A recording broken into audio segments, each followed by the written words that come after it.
أعوذ بالله من الشيطان الرجيم. بسم الله الرحمن الرحيم. الرحمن علم القرآن خلق الإنسان علمه البيان. الشمس والقمر بحسبان والنجم والشجر يسجدان والسماء رفعها ووضع الميزان ألا تطغوا في الميزان وأقيموا الوزن بالقسط ولا تخسروا الميزان والأرض وضعها للأنام فيها فاكهة والنخل ذات الأكمام والحب ذو العصف والريحان فبأي آلاء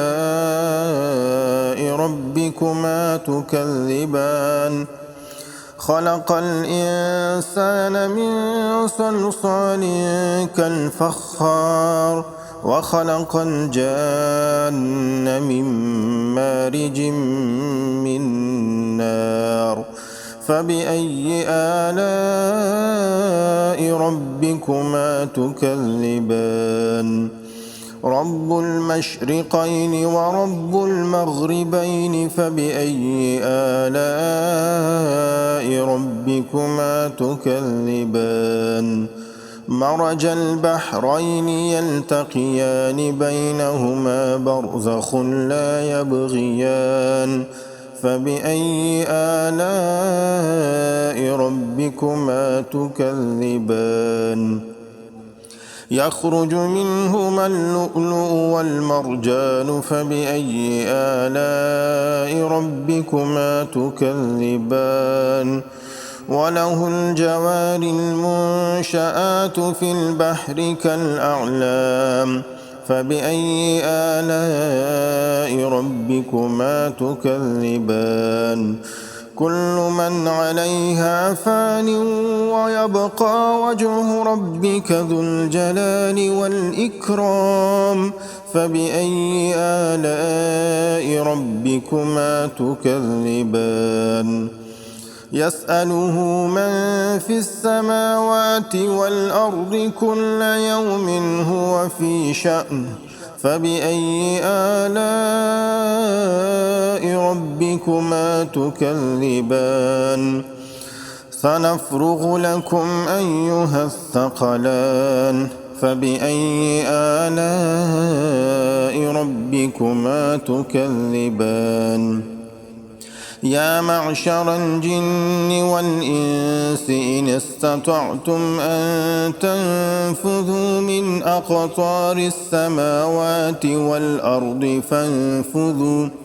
لا تنفذون إلا بسلطان فبأي آلاء ربكما تكذبان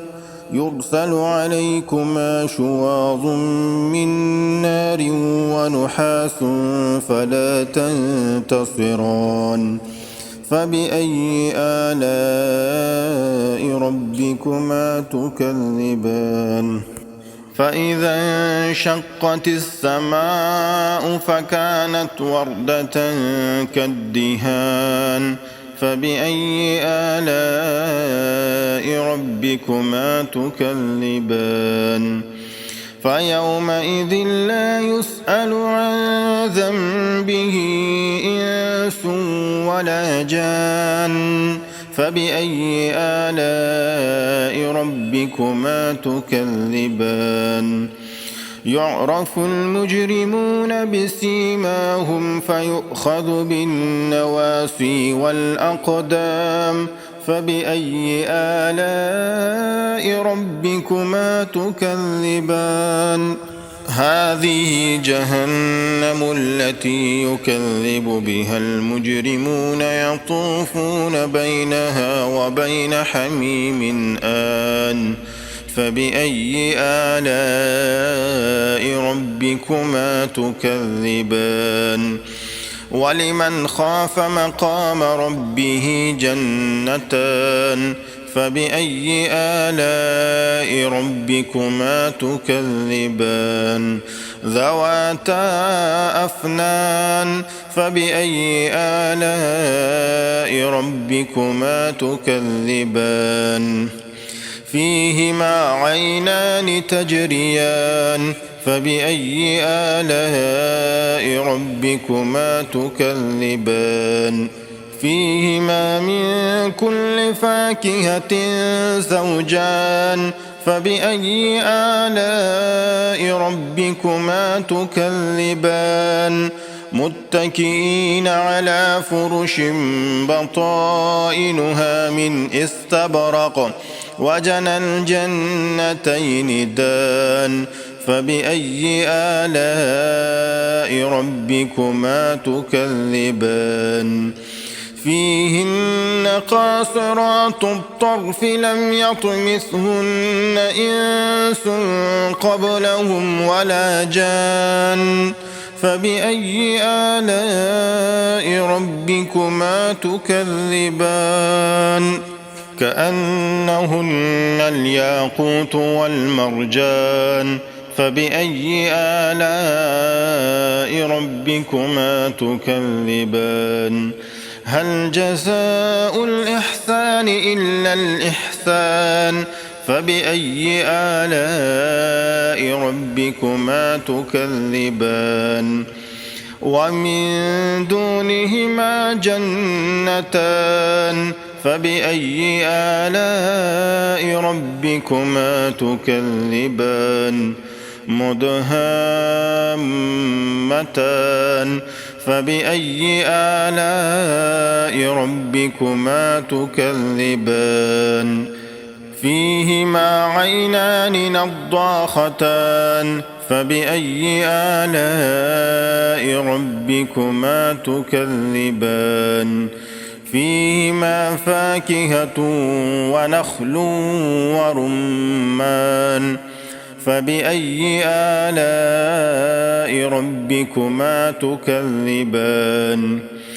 فيهن خيرات حسان فبأي آلاء ربكما تكذبان حور مقصورات في الخيام فبأي آلاء ربكما تكذبان لم يطمثهن إنس قبلهم ولا جان فبأي آلاء ربكما تكذبان متكئين على رفرف خضر وعبقري حسان فبأي آلاء ربكما تكذبان تبارك اسم ربك ذي الجلال والإكرام صدق الله العظيم.